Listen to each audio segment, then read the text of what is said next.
오늘 하나님 말씀은 우리 사사기 4장 1절부터 10절까지 말씀을 한 절씩 교독하겠습니다. 사사기 4장 1절부터 10절까지 말씀입니다.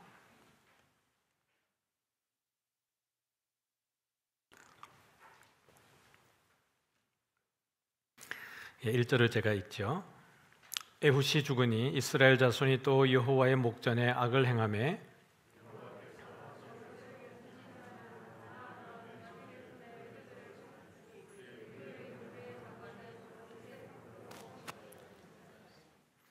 야빈 왕은 철병거 900대가 있어 20년 동안 이스라엘 자손을 심히 학대했으므로 이스라엘 자손이 여호와께 부르짖었더라.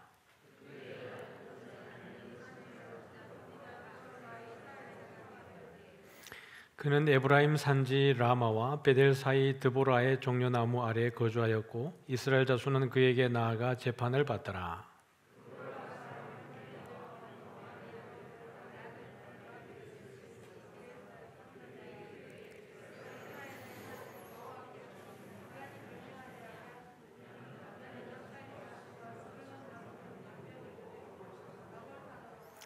내가 야빈의 군대 장관 시스라와 그의 병거들과 그의 무리를 기손강으로 이끌어 내게 이르게 하고 그를 내 손에 넘겨주리라 하셨느니라.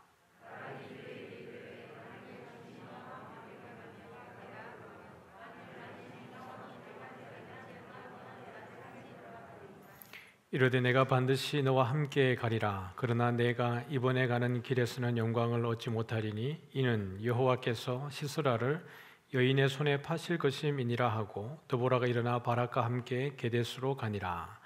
바락이 스불론과 납달리를 게데스로 부르니 10,000명이 그를 따라 올라가고 드보라도 그와 함께 올라가니라. 아멘. 네, 오늘은 여름 날씨 같았죠. 날씨가 갑자기 이렇게 많이 바뀝니다. 새벽으로 또 저녁으로 쌀쌀하다가 낮에는 이렇게 뜨거워져서 일교차가 심합니다. 우리 성도님들 건강 특별히 잘 챙겨주시기 바라고 식사 꼭 챙기시고요. 또 영양도 잘 여러분들이 챙기시기를 바랍니다. 어려울 때 우리의 몸이 건강해야 되고 또 몸이 건강해야 우리의 또 영성도 여러분들이 건강해집니다. 평소에 건강관리 잘 하시기 바랍니다. 근육이 이렇게 빠지면요, 체력이 약해지면 영성도 약해져요. 그러니까 육체와 영성은 같이 이렇게 가는 거니까 평소에 운동도 많이 하셔가지고 몸 관리 잘 하시기 바랍니다. 저도 이제 몸 관리 해야 될 때가 된 것 같아요. 자꾸 배가 나와가지고 오늘부터 이제 식단 조절하기로 했습니다. 반갑습니다. 이게 수요일 날 여러분들이 이렇게 자리에 찾아오셔서 같이 예배한다는 것이 참 기쁜 일이고 또 온라인으로 함께 하시는 성도님들도 또 주님의 이름으로 또 축복합니다. 오늘 말씀은 좀 독특하죠. 오늘 내용들은요. 왜냐하면 하나님의 역사를 이루어가는 데 있어서 오늘 시작도 여성이고요. 또 오늘 이 스토리를 마치는 그 결정적인 역할을 하는 것도 여성입니다. 하나님 일꾼들을 세워서 대부분 이제 남자 선지자나 또 리더십을 세웠는데 오늘 세워지는 사사는 여선지자 드보라입니다. 여선지자가 세워지게 된 것은 우리 지난 시간에도 보았지만 또 다음 주에 사사기 5장에 가면 드보라의 그 승리의 노래를 저희들이 함께 보게 될 겁니다. 거기에 소개되어져 있지만 이 당시에 그 이스라엘 가나안 땅에 있는 하솔 왕 야빈이 이스라엘을 한 20년 동안 철권 통치를 했습니다. 철병거 900대니까요. 이게 사실은 그 만만한 군사력이 아닙니다. 이스라엘 백성들이 출애굽할 때에 그들을 쫓아왔던 그 군대가 뭐죠? 병거, 마차를 타고 철병거로 이스라엘 백성들을 추적을 해왔는데요.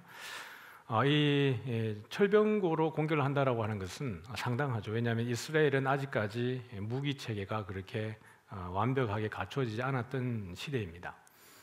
그러다 보니까 그 안전에 어떻게 보면 그 위협을 느꼈던 많은 사람들이 다 숨어서 대로로 나오지 않는 겁니다. 그리고 이스라엘을 이끌어가야 될 지도자들도 다 숨어버리는 바람에 아무도 리더십에 대해서 세워지지 않는 그 시절을 지금 지나가고 있는 거죠.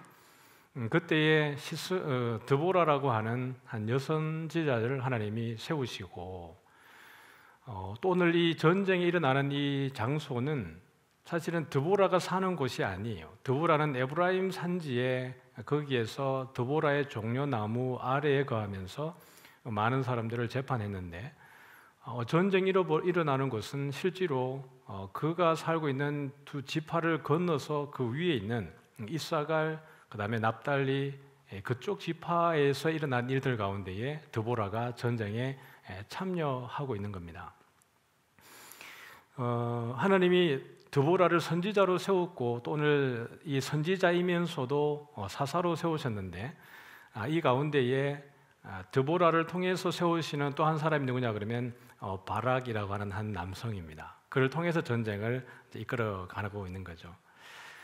하나님이 일하시는 방식이 독특합니다. 처음에 우리가 온니엘도 보았고요, 그 다음에 에훗도 보았습니다. 삼갈도 보았죠.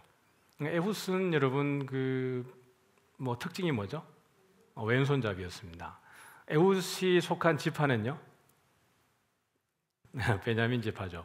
베냐민의 뜻이 뭡니까? 오른손의 아들입니다. 그러니까 오른쪽에 있는 오른손잡이의 지파인데, 에훗은 뭐죠? 왼손잡이 사사가 세워진 겁니다. 삼갈은 지난주에 봤지만 몇 절이었죠? 단 한 절. 한 절 속에 소모는 막대기로 이스라엘을 구원했다, 이렇게 되는 거예요. 그리고 나서 오늘 등장하는 여인이 드보라, 여자입니다. 그리고 이 드보라가 그 이스라엘을 재판하고 있다라는 것을 봐야 되고, 드보라가 어디에 머물면서 재판하고 있죠? 종려나무 아래에서 그가 있다라고 하는 것은, 종려나무는 이스라엘의 어떤 전통상 보면 말씀을 가르치고 배우고 연구하고, 그러니까 말씀과 가까이 있는 곳이 종려나무라고 하는 겁니다. 그러니까 드보라는 늘 하나님의 말씀 안에 매여 있었고 말씀과 같이 있었던 여인인 것을 볼 수 있는데요. 더 재미있는 것은 드보라라고 하는 이름에 또 비밀이 있습니다. 드보라. 더 많이 보라? 그건 아니고요. 드보라의 앞에 그 자음만 다 떼놓고 보면 드보라, 디귿, 비읍, 리을. 근데 이게 히브리어로도 보면 다바르라고 하는 단어가 어근입니다. 다바르. 드보라가 나온 것이 다바르인데, 다바르가 뭘까요? 말씀입니다. 하나님의 말씀을 이야기할 때 다바르라 그래요. 그러니까 드보라는 다바르에서 나온 이야기입니다. 그러니까 이 여인이 종려나무 아래에서 재판했다고 하는 것은 그의 이름과 마찬가지로 이 여인이 온전히 말씀 안에 매여 있었던 사람인 것을 우리에게 소개하고 있고, 이 여인은 여선지자라 이렇게 소개가 됩니다. 선지자이면서 사사인 거예요. 여러분, 여성은 성경적으로 봤을 때 어떤 위치에 놓여 있는 걸까요? 하나님이 아담을 지으시고 난 이후에 홀로 있는 것이 좋지 못해가지고, 독처하는 것이 좋지 않아서 누구를 만들었죠? 우리 하와를 만들었습니다. 그러면서 하와에게 어떤 기능을 줬냐 그러면 돕는 배필로서 그 기능을 준 거죠.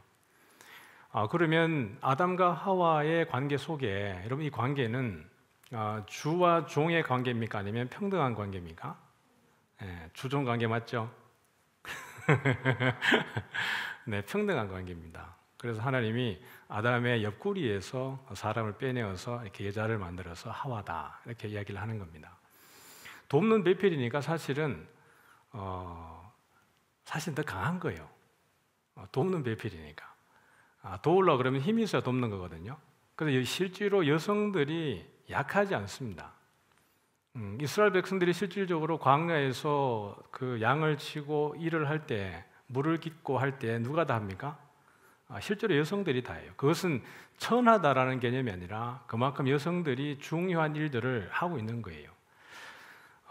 예수님 시대도 보면 항상 예수님을 따라다니는 가운데에 많은 여성들이 예수님 가장 가까이에서 따라다니는 것을 봐요. 그리고 지금도 우리가 교회를 섬기는데 보면 여성도님들의 그 역할이 적지 않습니다. 우리가 어떻게 보면 말씀의 여러 가지 또 기능상 또 은사적으로 목사들이 이렇게 남성 목사님들이 많지만 이미 이제 다른 교단에서는 여성 목사님들도 많이 있죠. 여성 리더십에 대해서 우리가 여성은 남성보다 낫다라고 판단하면 되지 않고요. 항상 여성은 남성과 동일한 위치에서 평등한 위치에서 있습니다. 그러니까 하나님이 이 여성들을 쓸 때에 물론 하나님이 복을 흘려 보낼 때에 그 원리는 믿음의 가장을 통해서 하나님의 복이 흘러오는 것은 그 영적인 원리는 맞습니다. 그래서 여호와를 경외하며 그의 길을 걷는 자마다 복이 있다 그럴 때 그 대상은 믿음의 가장이에요. 그 가정의 남편, 아버지, 가장은 아주 중요한 이치입니다. 그래서 대제사장도 항상 남성들이 그 기능을 감당을 하는 거거든요. 그래서 복이 가장을 통해서, 남편을 통해서, 아버지를 통해서 복이 흘러오는 것은 맞는 거예요. 그런데 드보라가 5장에서 노래하는 것처럼 이때는 남자들이 다 숨어버리는 거예요. 자기들이 감당해야 될 일들을 하지 않고 숨어버리고 그 일들을 하지 않기 때문에 하나님이 누구를 들어 쓰는 거예요? 사실은 드보라를 들어서 쓰는 거예요. 그러므로 이때에 하나님이 바락을 통해서 드보라를 통해서 바락을 불러서 그를 이제 구원하는 데 세우는 거거든요. 1절 말씀을 보면 우리 같이 한번 1절 읽어볼까요? 같이 읽겠습니다. 시작. 에훗이 죽으니 이스라엘 자손이 또 여호와의 목전에 악을 행하매. 여러분 에훗이 그 이스라엘을 구원하고 난 이후에 몇 년 동안의 평화를 누렸죠? 80년입니다. 40년의 배, 갑절을 누린 거예요. 그러고 난 이후에 에훗이 죽고 난 다음에 삼갈이 일어났고요. 또 삼갈이 죽었는데 여전히 드보라를 이야기할 때 누구를 언급하고 있는 거죠? 에훗에 대한 이야기를 하고 있습니다.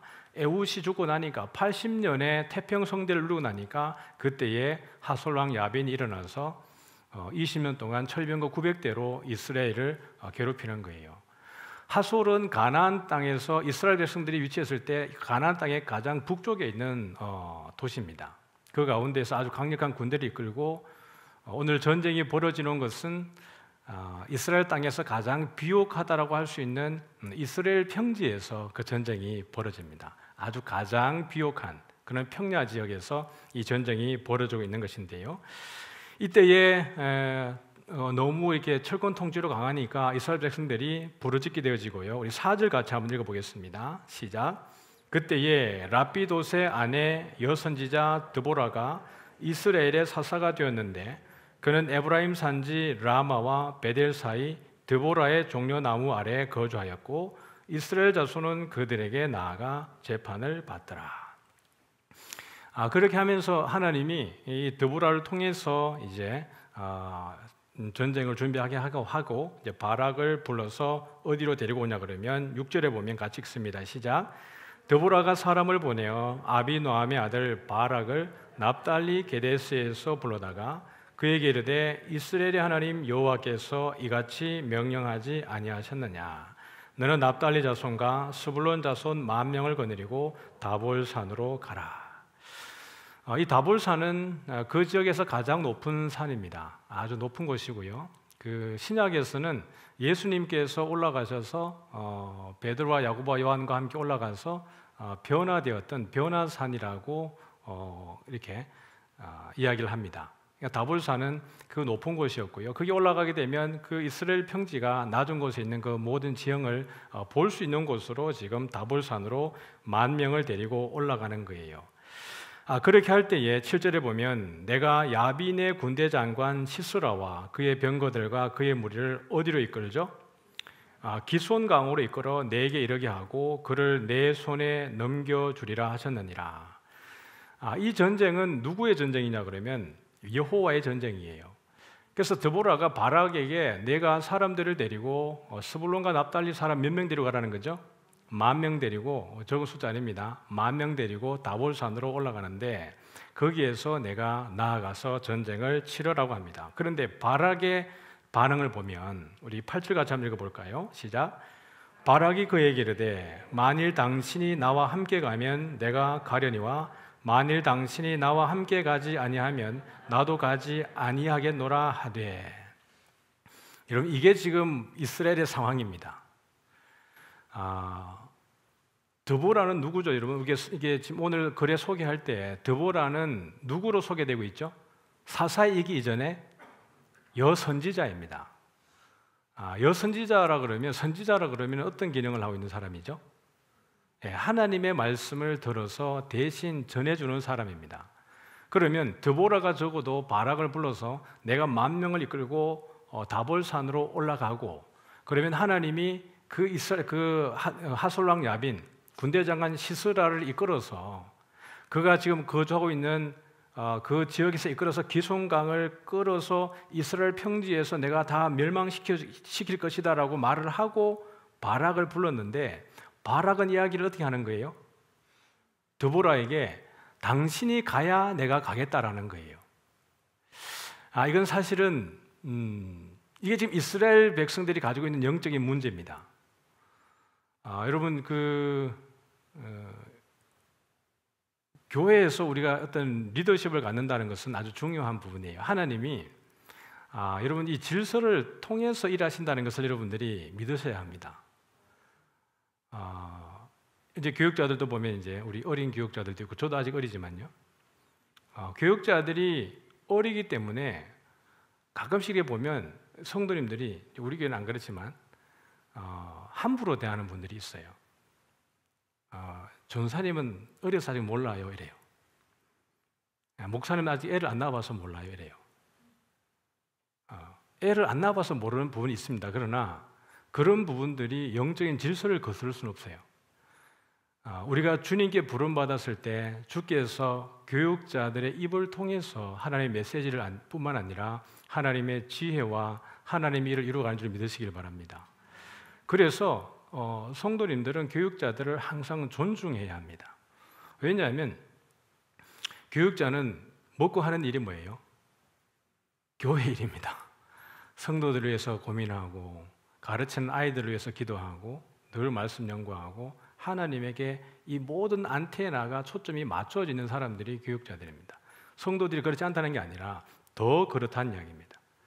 그러므로 그 교사회를 인도해 나갈 때, 또 교회 아이들에게 가르칠 때 이 가르침이, 이 영적 질서가 대단한 겁니다. 이 바락이 이 드보라가 선지자인 걸 온전히 인정했다 그러면 드보라의 말에 순종을 했었어야 합니다. 나아가서 그 전쟁에 나가게 되면 그 시스라와 철병거 900대를 누가 이기게 될까요? 바락이 이기게 되는 겁니다. 그런데 바락이 드보라에게 당신이 가면 가고 당신이 가지 않으면 안 가겠다라는 거예요. 그러면 드보라가 어떻게 얘기하는지 한번 볼까요? 9절입니다. 시작. 이르되 내가 반드시 너와 함께 가리라.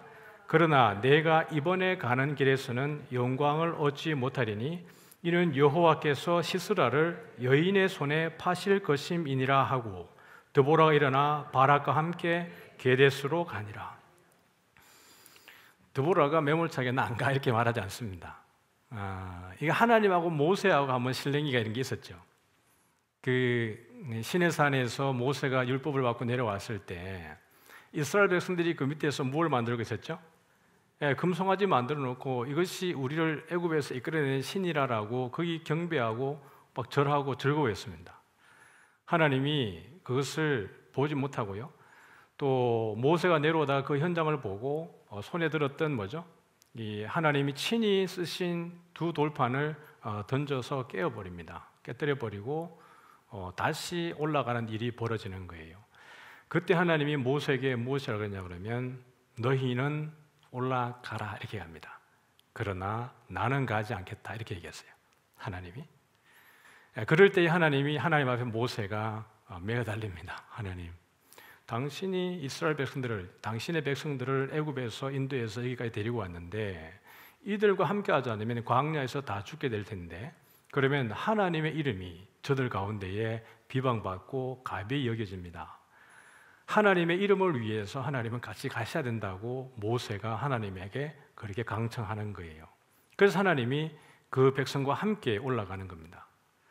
근데 지금 이 전쟁은 누구의 전쟁이에요? 여호와의 전쟁이고, 하나님이 드보라를 통해서 바락을 보내는 그것까지 하나님의 메시지였습니다. 근데 바락이 지금 어떻게 하는 거예요? 당신이 올라가자는 거예요. 여러분, 이 드보라가 바락을 보낼 때에 이미 누가 함께하고 있는 거예요? 하나님이 함께하고 있습니다. 이 전쟁이 오늘 스토리를 읽어 내려가면 시스라를 여러분 누가 이기는 거예요? 하나님이 이기는 겁니다. 바락이 이기는 게 아니에요. 드보라가 이기는 게 아닙니다. 그들이 함께 간 1만 명의 군인들이 시스라와 그 철병거 900대를 이기는 게 아니고요.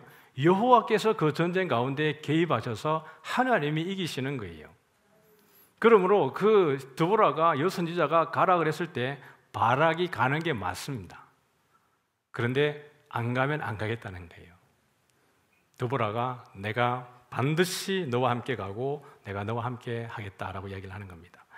그러면서 하는 이야기가 여호와께서 시스라를 누구의 손에 판다 그래요? 여인의 손에 파는 거예요. 그 4장에 지금 이 시스라와 하솔랑 야빈을 무찌르는 것은 여성들에 의해서 이루어지고 있습니다. 여선지자 드보라와 나중에 나오겠지만 헤벨의 아내인 야엘을 통해서 이 전쟁이 끝이 나는 거예요. 그래서 철저하게 이 전쟁은 지금 누가 주도하고 있냐 그러면 여호와께서 이 전쟁을 주도하고 있는 거예요. 그럼 우리 여러분들 말씀 앞에 늘 겸손한 저와 여러분 되어지기를 소원합니다. 저는 20살 때 전사가 돼가지고 지금 생각해도 참 살 떨리도록 감사한 것이 그거예요. 뭐냐 그러면 20살 때 전도사가 돼가지고 교회를 섬겼는데 그것도 고향교회를 섬겼습니다. 예수 믿고 2년 있다가 신학교 갔는데 교회에서 바로 전도사가 된 거예요. 여러분 뭘 알겠어요? 예수 믿고 2년 있었으니까 그 고등학교 때니까 말씀이 늘 배웠겠습니까? 진짜 몰랐어요. 설교하라 그러면 주석에 있는 설교문을 뺏겨가지고 이렇게 설교 한번 했는데 목사님이 첫 설교를 학생의 설교를 한번 하라고 딱 준 거예요. 저는 열심히 설교를 다 뺏겼습니다. 주석에 있는 설교를 다 뺏겨가지고 갱지, 옛날에 갱지 있죠. 그 A4보다 작은 모르는 분들이 있네요. 그러니까 거기다가 이렇게 적어가지고 한 2페이지를 제가 적은 것 같습니다. 그리고 제가 그걸 다 외웠죠. 저는 그 2페이지를 외우고 나면 평소에 목사님 설교하는 것처럼 한 20분, 30분 설교할 줄 알았습니다. 그리고 2페이지를 다 외워가지고 딱 했는데 5분 안에 끝났어요. 목사님 뒤에 앉아 계시고 설교는 5분에 끝났고 뭔가 20분을 더 채워야 될 것 같은 이 중압감 속에 등에 땀이 나기 시작했습니다. 그 예배가 어떻게 끝났는지 모르겠어요. 그런데 그 20살짜리를 교회에 있는 장로님, 권사님, 성도님들이 한 번도 누구야라고 부르지 않았습니다. 저를 전도사님이라고 이야기한 거예요. 황송하죠. 얼마 전까지만 해도 누구야 그랬던 장로님들이 전도사님 그러고 권사님들이 전사님 그러고 그 시간을 지나놓고 보면 지금 20살 된 신학생이 전도사한다 그러면 와 제가 생각해도 진짜 어린애 같은 거예요. 그러니까 그런 겸손함과 순수한 마음 속에서 하나님이 그분들을 통해서 하나님이 일을 하시는 겁니다. 말씀을 맡은 자에게 순종하는 은혜가 있기를 소원합니다. 그것이 누구이든지 간에요. 말씀을 맡은 가장님들에게 순종하는 것이 지혜입니다. 말씀을 맡은 선생님들에게 순종하는 것이 지혜인 거예요. 말씀을 맡아서 연구하고 가르치고 말씀에 창념된 자들과 함께 있는 것이 은혜입니다. 오늘 드보라는 늘 종려나무 아래에서 주의 말씀을 묵상하고 그 가운데 은혜를 받고 하나님의 메신저로 부름받은 거예요. 그게 여성이냐 남성이냐의 문제가 아닙니다. 학식이 높으냐 학식이 없느냐의 문제가 아니에요. 정말 하나님에게 온전히 붙들려 있느냐, 하나님하고 온전한 교제를 누리고 있느냐가 아주 중요한 것인 줄 믿습니다. 그러므로 우리가 어떤 일들을 할 때 기도를 많이 해야 합니다. 이번에 우리가 이제 중직자 투표를 하지만 성도님들이 많기 때문에 우리가 이력을 봉사한 이력들을 이렇게 표시를 했습니다. 성도님들이 몇 명 안 되면 굳이 그럴 필요가 없죠. 다 아는 관계면요. 그러나 우리 교회는 성도님들이 많기 때문에 누가 누군지를 잘 몰라요. 그러다 보니까 객관적으로 우리가 그래도 정보를 주기 위해서 우리가 여러 이력들을 거기에 게시를 했습니다.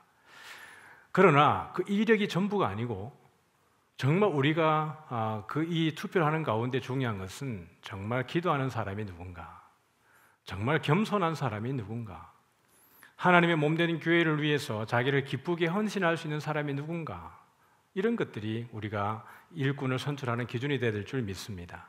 세상의 학식도 아니고요, 인기투표도 아니고요, 정말 주님 앞에 헌신되기로 준비되고 작정된 사람들이 뽑혀지게 될 때에 우리 이사학교회가 더 하나님에게 크게 쓰임받는 줄 믿습니다. 여자라고, 드보라가 여자라고 무시하고 네가 말씀을 가졌다라고 나도 말씀 안에 있다라고 서로 대척점에 선다 그러면 하나님의 일은 이루어지지 않습니다. 물론 바락이 그런 사람이 아니에요. 왜냐하면 히브리서 11장 가보면 믿음의 선진들을 이야기할 때 이 바락에 대해서 이야기합니다. 바락도 믿음으로 싸워서 나라들과 싸워서 이기기도 하고 약한 자들과 대적해서 이겼고 하나님을 위해서 충성되이 섬겼다라고 바락의 이름이 들어가져 있습니다. 그래서 여기 드보라의 말을 보면 이렇게 되어 있죠. 내가 반드시 너와 함께 가리라. 그러나 내가 언제는요, 이번에 가는 길에서는 영광을 얻지 못하리니. 바락이 어떤 전략도 없고 전술도 없고 힘도 없는 사람은 아니었던 것 같습니다. 이 사람이 기본적으로 믿음이 대단했던 사람인 것은 맞는 것 같습니다. 왜냐하면 히브리서 기자가 이 바락을 그렇게 소개하고 있기 때문에 그래요. 그리고 더불어도 말하기를 이번에는 이라고 이야기를 하고 있습니다. 그렇다면 다른 상황에서는 이 바락이 열심히 하나님에게 헌신하고 믿음을 가진 사람인 것 같습니다. 그리고 철병거 900대와 싸운다는 것이 쉬운 일이 아닌 것이죠. 그렇지 않습니까? 내가 아무리 10,000명이 있다 할지라도 무기 체계가 달라요. 그렇지 않습니까? 우리 소총 들고 갈 때 저기에서 대포로 쏴대기 시작하면 어떻게 이기겠습니까? 소총수가 10,000명 있는데 대포를 가지고 로켓을 가지고 쏘기 시작하면 그 숫자가 무슨 의미가 있겠습니까? 별로 의미 없는 거예요. 그럼에도 불구하고 이 전쟁에 개입하고 있고 나서 있다고 할 때 바락은 기본적으로 믿음이 있고 충성도가 있는 사람이라고 보아야 하는 겁니다. 그럼에도 불구하고 이번 전쟁에서는 바락이 실수하고 있는 거예요. 시스라의 말을 들었었어야 했습니다. 그렇기 때문에 그 영광이 누구에게로 가는 거예요? 여인에게로 가는 거예요. 그러면서 거기에 삽입되어 있는 한 구절이 있는데 11절이 묘하게 삽입이 되어져 있습니다. 같이 한번 읽어볼까요? 시작. 모세 장인 호밥의 자손 중 겐 사람 헤벨이 떠나 게데스 가까운 사하나님 상수리 나무 곁에 이르러 장막을 쳤더라.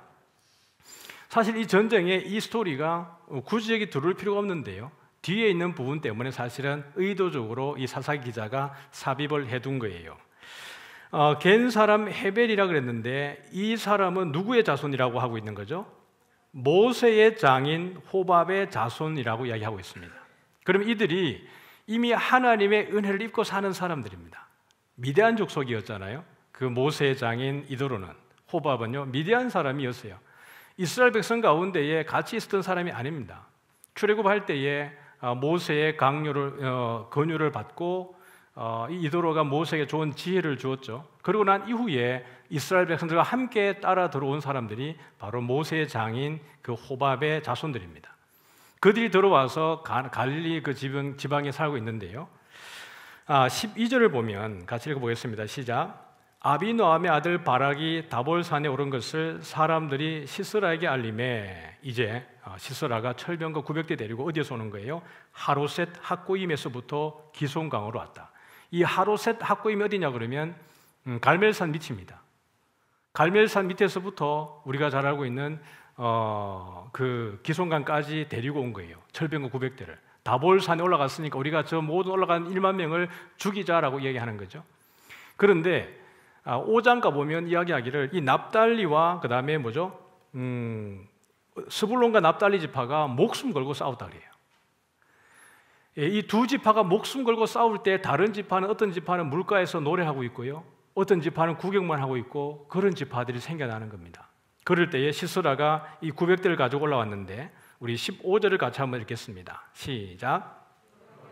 바락 앞에서 시스라와 그의 모든 병거와 그의 온 군대를 칼날로 혼란에 빠지게 하심에 시스라가 병거에서 내려 걸어서 도망한지라. 여호와께서 어떻게 한 거예요? 그들을 혼란에 빠지게 하심에라는 거예요. 14절 보면 드보라가 바락에게 이렇게 했습니다. 일어나라. 이는 어떻게 하는 거예요? 여호와께서 시스라를 누구의 손에요? 내 손에 넘겨주신 날이라, 이렇게 얘기합니다. 그렇게 하면서 주님께서 그들 가운데에 혼란케 하시고 시스라를 패하게 한 겁니다. 그래서 16절에 보면요, 시작. 바락이 그의 병거들과 군대를 추격하여 하로셋 학고임에 이르니 시스라의 온 군대가 다 칼날에 엎드러졌고 한 사람도 남은 자가 없었더라. 시스라가 지금 어디에 간 거예요? 하로셋 학고임에 이르렀습니다. 여기가 어디였습니까? 시스라가 군대를 데리고 출발한 곳이 하로셋 학고임입니다. 그의 본거지였던 거예요. 전쟁을 철병거 900대를 이끌고 다볼산 밑에까지 왔으니까요, 멀리 온 거예요.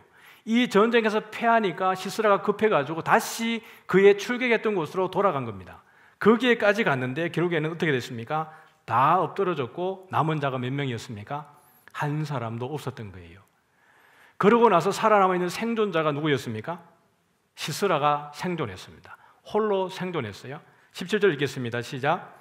시스라가 걸어서 도망하여 겐 사람 헤벨의 아내 야엘의 장막에 이르렀으니 이는 핫솔 왕 야빈과 겐 사람 헤벨의 집 사이에는 화평이 있습니다. 실질적으로 이 하루셋 학고임에서부터 시스라가 걸어서 어디까지 갔다고요? 겐 사람 헤벨의 아내 야엘의 장막까지라고 이야기하면 이 거리는 만만치 않습니다. 아주 먼 거리요. 필사적으로 시스라가 도망했다고 볼 수 있습니다. 그냥 단순히 1, 2km 정도 아니고 몇십 킬로를 지금 이 시스라는 살기 위해서 도주해서 가는 겁니다. 갈릴리 주변까지 도망을 간 거예요. 그래서 이 몸이 얼마나 피곤했겠어요? 그 18절 같이 읽어보죠. 시작. 야엘이 나가 시스라를 영접하여 그에게 말하되 나의 주여 들어오소서, 내게로 들어오시고 두려워하지 마소서 하매 그가 그 장막에 들어가니 야엘이 이불로 그를 덮으니라. 11절에 모세 장인 호밥의 자손 가운데에 헤벨의 그 장막에 그게 거주하고 있었는데 거기에 있는 야엘이라고 하는 여인이 시스라를 마지막에 처단하는, 심판하는, 멸하는 그 장면까지 나오게 되어지는 겁니다. 시스라가 여기에서 마음을 푹 놓고 들어갈 수 있었던 것은 여기 본문에 힌트를 주고 있지만 핫솔 왕 야빈과 겐 사람 헤벨의 집 사이에 무엇이 있었다는 거예요? 화평이 있었다라는 겁니다. 그러나 이미 겐 사람 헤벨의 집은 누구의 은혜를 입고 사는 사람들이에요? 여호와의 하나님의 은혜를 입고 사는 사람들입니다. 그러므로 시스라가 들어가서 마음 푹 놓고 들어갔는데 19절입니다. 시작.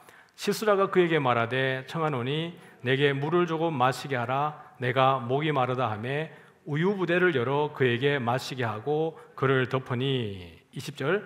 그가 또 이르되 장막문에 섰다가 만일 사람이 와서 내게 묻기를 여기 어떤 사람이 있느냐 하거든 너는 없다 하라 하고, 그렇게 하고 있을 때 이제 이불을 덮어주니까 피곤했으니까요. 몇십 킬로를 죽기 살기로 도망왔으니까 시스라도 아마 피곤했을 겁니다. 전쟁 중에 자기 군사들은 다 잃어버렸고요. 자기만 생존했고 필사적으로 도망했습니다.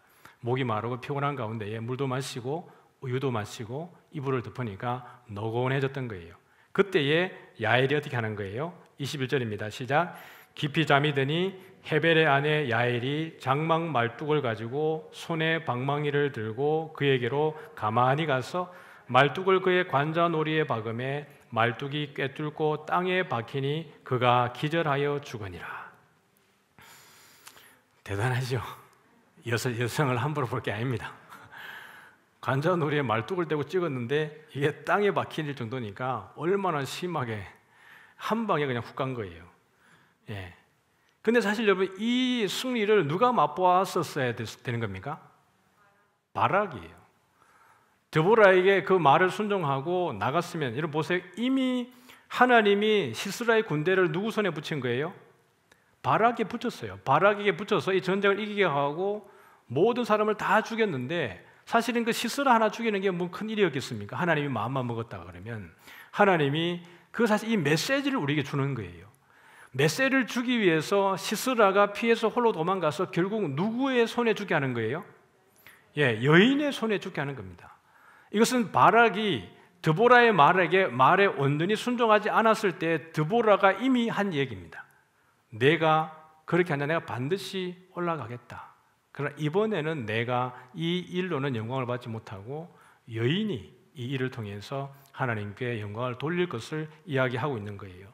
그러면서 바락이 시스라가 도망한 그 길을 알고 루트를 알고 쫓아온 것 같아요. 22절입니다. 시작.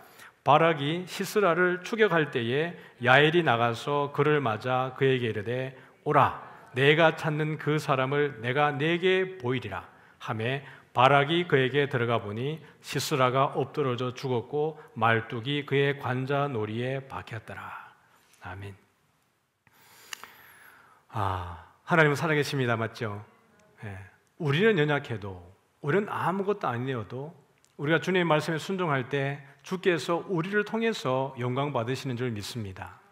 그리고 오늘 이 전쟁을 누가 했냐 그러면 23절에 가면 이렇게 정리를 해줍니다. 같이 읽어보죠. 이와 같이 이 날에 하나님이 가나안 왕 야빈을 이스라엘 자손 앞에 굴복하게 하신지라. 누가 하신 거예요? 하나님이 했다고 하는 거잖아요. 그런데도 불구하고 이스라엘은 그때에 왕이 없으므로 이렇게 사사기를 맺는다고요. 지금 여기 보니까 누가 하셨다고요? 하나님이 하신 거예요. 모든 왕보다 더 위에 계신 여호와 하나님이 만왕의 왕이신데 이스라엘 백성들은 그들에게 왕이 없는 것처럼 자기의 소견에 옳은 대로 행했다라는 거예요. 그렇지 않다라는 걸 이야기하는 겁니다. 그렇게 하면 안 된다라고 우리에게 가르쳐주고 있는 거예요. 그 사람이 여성이라고 깔보고 그 사람이 능력 없어 보인다고 깔보고 그렇게 할 게 아니라 항상 말씀을 맡은 자는 누구이든지 우리는 존중하고 사랑하고 섬겨야 되는 줄 믿습니다. 그렇게 할 때에 합력하여서 하나님의 나라가 이루어지는 것이에요. 그러므로 우리 모두가 우리 성도님들이 말씀을 사모할 때 어떻게 되지는 거예요? 서로가 서로를 사랑하고 서로가 서로를 존중하고 또 경외스럽게 여길 때에 우리 이사학교회는 더 아름답게 성장할 줄 믿습니다. 여기 보시죠. 24절에 보면 같이 읽습니다. 시작. 이스라엘 자손의 손이 가나안 왕 야빈을 점점 더 눌러서 마침내 가나안 왕 야빈을 진멸하였더라. 여기 진멸하였더라는 단어 하나로 오늘 말씀을 정리하겠습니다. 진멸하였더라. 이 단어가 어떤 단어냐 그러면 카라트라는 단어입니다. 카라트. 근데 이 단어를 딱 보는 순간 조금 여러 가지 생각이 들었습니다. 이 단어는 언제 쓰인 거냐 그러면 하나님이 아브라함과 언약을 맺을 때 쓰인 단어고 이 카라트라는 단어는 언약과 연결되어져서 쓰이는 단어입니다. 이 단어의 용례를 보면 가장 많은 용례로 쓰인 것이 언약하다라는 단어로 해석되는 용례가 가장 많습니다. 그리고 이것은 자르다라는 단어이죠. 그러므로 이 단어를 볼 때 여러 가지 용례의 복합적 의미를 봤을 때 마침내 가나안 왕 야빈을 진멸했다라고 하는 걸 할 때에 그 가나안 왕 야빈을 진멸한 것이기도 하지만 결국에는 하나님의 백성을 끝까지 지키겠다고 하는 하나님의 뭘 이루시는 거죠? 언약을 이루어 가신 것이라고도 보아지는 겁니다. 이것이 하나님의 일이라는 거예요. 4장에서 보면 이 스토리는 하나님이 여인을 시작해서 여인으로 끝을 맺고 있습니다. 전혀 예측할 수 없었던 정말 이스라엘 어떻게 보면 다른 이방인이었던 헤벨의 아내 야엘을 통해서 하나님이 영광을 받으시는 거예요. 그러면서 23절에 우리가 보았던 것처럼 뭐죠? 하나님이 가나안 왕 야빈을 이스라엘 자손 앞에 굴복하게 하신지라. 우리가 주님 안에 있을 때에 주께서 우리를 통해서 세상에 어떤 능력 있는 것들을 미련하게 하신 줄 믿습니다. 여러분, 우리는 하나님을 믿는 사람이라는 것이 어디에 드러나냐게 되면 여러분의 얼굴에 드러나야 합니다. 여러분 얼굴에 늘 자신감이 있어야 돼요. 자신 없는데 자신 있는 것처럼 되어지는 것은 없는 거예요. 여러분, 이 안에 없는데 얼굴에 이렇게 잠시 비춰지고 나면 얼굴이 어떻게 되어져요? 경련이 생기지 않습니까? 억지 미소 지을 때 한번 10초는 웃을 수 있는데 1분은 못 웃잖아요. 왜냐하면 내 안에 깊은 본질적인 내 안에 기쁨이 없으면 조금 오래 웃는데 얼굴에 경직이 일어납니다. 경련이 일어나는 거죠. 왜요? 가식적으로 해야 되니까요. 진짜 안 기쁜데 기쁘려고 그러면 어려운 거예요. 내 안에 하나님의 살아계심에 대한 확신이 없는데 하나님이 살아계신 것처럼 얘기하려고 그러면 내가 10초는 눈동자 볼 수 있는데 1분까지는 눈동자를 못 보는 거예요. 그 하나님의 살아계심에 대해서 우리의 얼굴이, 우리의 삶이 하나님을 드러낼 수 있기를 소원합니다. 그러려 그러면 그 에너지는, 기본은 어디에서부터 나와야 되냐 그러면 내 가장 깊은 내면으로부터 그것이 드러나지는 거예요. 사나운 이상 쓰지 말고 예수 믿는 사람은 마음이 온유해야 됩니다. 맞죠? 항상 여러분을 보면 야, 너는 뭐가 그리 좋노? 이런 얘기 들어야 됩니다. 야, 너 보니까 내가 교회 가야 되겠다. 이런 얘기 들어야 됩니다. 맞죠? 야, 너 보니까 교회 못 가겠다. 세상 근심은 니 혼자 다 가지고 있는데 뭐 내가 가겠나? 이러면 안 된단 말이에요. 세상에 근심 없는 사람이 어디 있습니까? 세상의 근심은 다 가지고 있습니다. 그러나 그것이 근심이 되지 않는 것은 하나님이 내 안에 하나님이 될 때 그것이 근심이 되지 않는 줄 믿습니다. 세상에 아무리 똑똑하고 지혜롭고 강한 사람도 하나님 믿는 사람 앞에서는 아무것도 아닌 줄 믿습니다. 요즘 뭐 두려운 게 있습니까? 이 코로나가 여러분의 장래를, 미래에 대해서 어둠을 계속 가지고 있습니까? 모든 사람이 다 그렇습니다. 그러나 믿음의 눈을 열고 보면 거기에 하나님이 피할 길도 주시고 우리가 갈 길도 주님께서 열어두신 줄 믿습니다. 광야길을 갈 때에 하나님이 먼저 앞서 가셔서 그들이 어디에 진을 쳐야 될지, 어디로 가야 될지 구름 기둥과 불 기둥으로 인도하신 분이 우리 하나님 여호와이십니다. 지금까지 우리가 이렇게 믿음 안에 서 있는 것은 우리가 뭐가 대단해서 그런 게 아니라 하나님이 강권적으로 우리에게 은혜를 주셨기 때문에 우리가 이 자리에 있는 줄 믿습니다. 그것은 우리에게 가장 강력한 표징인데요, 지금까지도 내가 하나님의 은혜로 살아왔다는 것이 우리의 고백이라 그러면 이것은 가장 확실한 여러분 안의 사인입니다. 어떤 사인인가요? 내 평생 주님의 은혜로 산다. 믿습니까? 여러분, 하나님은 정말 드보라도 쓰고 야엘도 쓰는 거예요. 삼갈의 그 소모는 막대기 하나로 하나님의 구원을 이루는 거예요. 문제는 내가 하나님 안에 있느냐, 하나님 안에 있지 않느냐의 문제입니다. 그러므로 오늘 또 이 하루도, 한 주간도 우리 주님께 있는 그 모든 날 동안에 주의 말씀 안에 가는 저와 여러분 되어지기를 소원합니다. 드보라, 다발, 종려나무 아래에서 주의 말씀을 묵상하는 그녀, 주의 말씀 안에 있는 자가 가장 강력한 사람입니다. 오늘 이 시간